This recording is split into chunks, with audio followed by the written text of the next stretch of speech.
My name is Manisha Khanna. I'm a chartered accountant by profession. Thank you so much, Dipanshu, for the quick brief about me.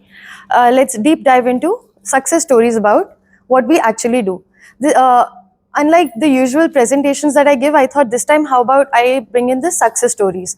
So, since I'm a social auditor as well, which means there's a very new concept of social stock exchange.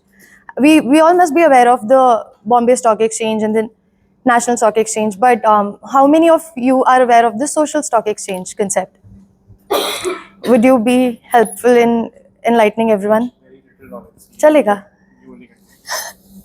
So social stock exchange, it's for basically all the non-profit making entities and profit making entities whose objectives are charitable in nature. So when we talk about charitable nature, any idea what constitutes charitable purpose और charitable activities हम सब लोग जानते होंगे कोई ना कोई non profit organisations को तो what kind of a nature of activities would they B possibly having any guesses please? Yes, old age homes. Yes. हाँ जी.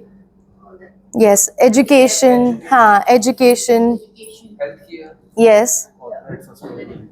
Corporate sustainability is also, environment also. Then there are several limbs to that. So coming back to what the charitable purpose is and how those organizations get a listing on the social stock exchange and how we've been helping all of them. So when we talk about non-profit organizations, there are many overlapping laws and regulations that come with them. I'm sure every entity for that matter has all the overlapping laws, but the specific ones for NPOs are the income tax laws, the company social corporate social regulatories, and SEBI for the social stock exchange, of course, and then FCRA. FCRA is about the Foreign Contribution Regulatory Act. Then when we talk about all of that, what we do at Anveshan and Sureshan Co, Anveshan being our knowledge partner, we look at bringing in all the services in under one roof. There might be many CA firms who must be catering to several things, but they'd be taking help from other CA firms in which they're not able to help.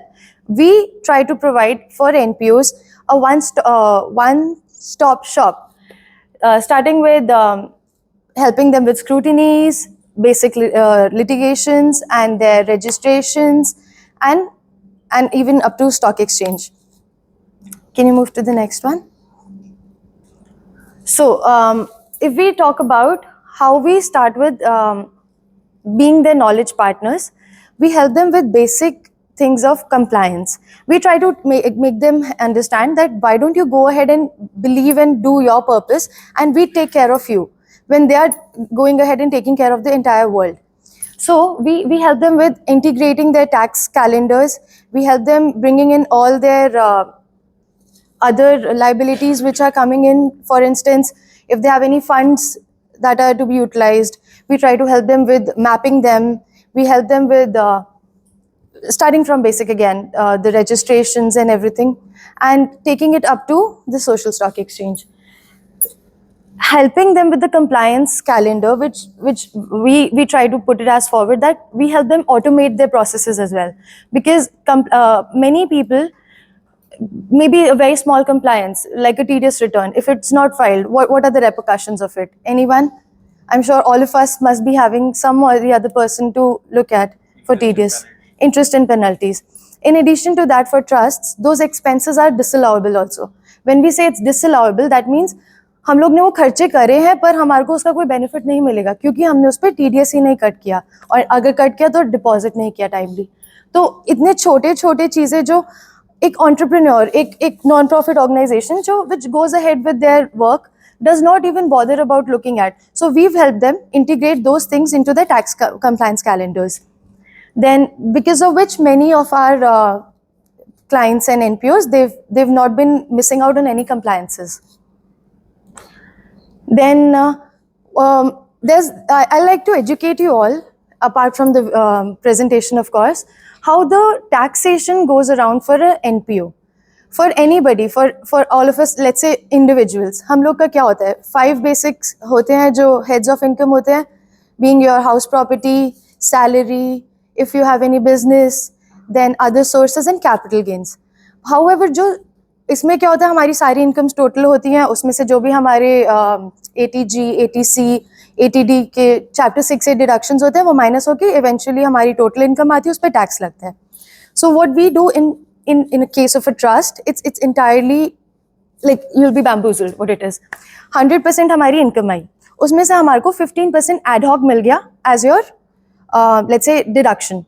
Now what you have to do is you just have to do your thing, that is do charitable activities.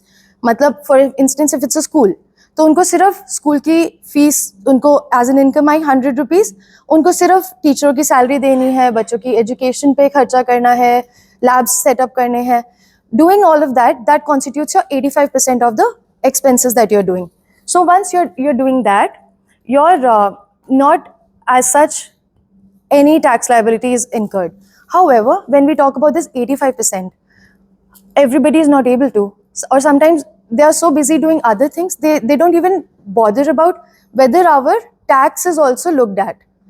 तो वो काम करने में लगे रह जाते हैं, वो अपने टैक्स को नहीं मैनेज करते हैं such. So what we help them with is we bring in interim audits for them, which is every Decembers we sit with them, we sit for the 9 months जो जा चुके हैं, and how can we help them better, make it better. जो coming 3 months है, how are they supposed to do their spendings, if there are less spendings, how are they supposed to bring in so that there's no tax liability for them. Next. As I've suggested, we go ahead with starting a trust by a person comes to us with the thought that मुझे social work करना है, मुझे एक school खोलना है, या फिर मुझे blind बच्चों के लिए school खोलना है. So now they're just clueless. They have a purpose in their life, but they don't know how to go about it. So our job is to handhold them from there, draft their trust deed, draft their MOA, AOA, take it up forward to getting the 12A ATG registrations, taking it forward to getting them CSR fundings, taking it forward to FCRA, foreign contributions, and then further to the social stock exchange, from where even we can invest in the cause that we feel vested to.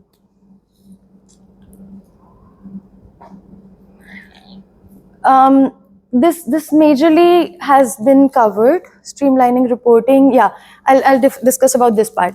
So काफी NPOs में क्या होता है कि they have different funds. So for instance, if it's a healthcare, they might be having one for the oncology department. They're raising funds for that.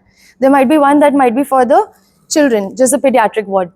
So all those funds that are there, they usually are clueless, the people, the NPOs, that how to map those funds. मतलब मेरे पास पैसे तो सबसे आ रहे हैं, but I don't know whether I'm to spend it towards oncology or towards pediac or how so. So we help them do fund segregation and the mapping of the donors along with their applications. Can you come to next slide? Yeah. This is something very interesting. I hope you guys also find it as interesting as I do. We help them with litigations as well. Litigations meaning there are several people, because of basic compliances, like they had 12A ATG registration of provisional registration, which is granted to almost everybody within a month of applying for it. However, there's this clause where it says if you have commenced your activities, meaning तुमने काम शुरू कर दिया है अगर, तो आपको within 6 months of commencing those activities, you have to convert it from provisional to regular. However, many people tend to miss that. And what happens because of that, all the donations that they got retrospectively, the ATG donations that they got, all the donors, उनको वो रद्द हो जाती है. So me as a donor, if I'm donating to a charitable trust, so I should be aware of this, that मैं उनका provisional देखूं. अगर मैं provisional देख रही हूँ तो we should be aware to ask them, can you please furnish your regular registration also? क्योंकि I'm sure all of us or some of us must be donating it to several charitable trusts. This should be your own personal onus to look at those documents of them. ताकि or another thing, ask them for a form 10BE in addition to the donation receipt. What would that be for you? उसमें आपका pan, आपका सब कुछ लिखा आ रहा होगा कि आपने इतनी डोनेशन दी, फॉर दिस पर्पस दी, फॉर दिस मच अमाउंट दी. So that's very necessary, because जब आप अपनी ITR फाइल करेंगे तो that information will come right there. हाँ, so sorry, I was going back to that. So the litigation part, so one of the trust, they missed out on their 12A ATG provisional to regular conversion. So what happened because of that? All the donors who had given the money, it became as good as no ATG donations, plus the income benefit that I told, that 100 में से सीधा 15 minus करके 85 is what we are supposed to spend. They didn't get that benefit. As such, उनका सारा taxability आ गया. So, however, we help them with litigations, help them get back the registrations, and as such, all the donors' trust was again entrusted back to them, and they were able to further generate more funds. And this litigation, we did it at the tribunal level. So again, as we've said, at Innovation, at Suresh & Co, we are a one-stop shop where we try to cater to all the needs of an NPO. And at least we believe in, if we don't have the way, I mean, we don't know the solution, we can provide you a solution through us. So that's what we try to preach. Through us, you can, all the NPOs can protect their exemptions, maximize their fundraisings, build their credibilities, and avoid litigations. That's all from mine. Thank you.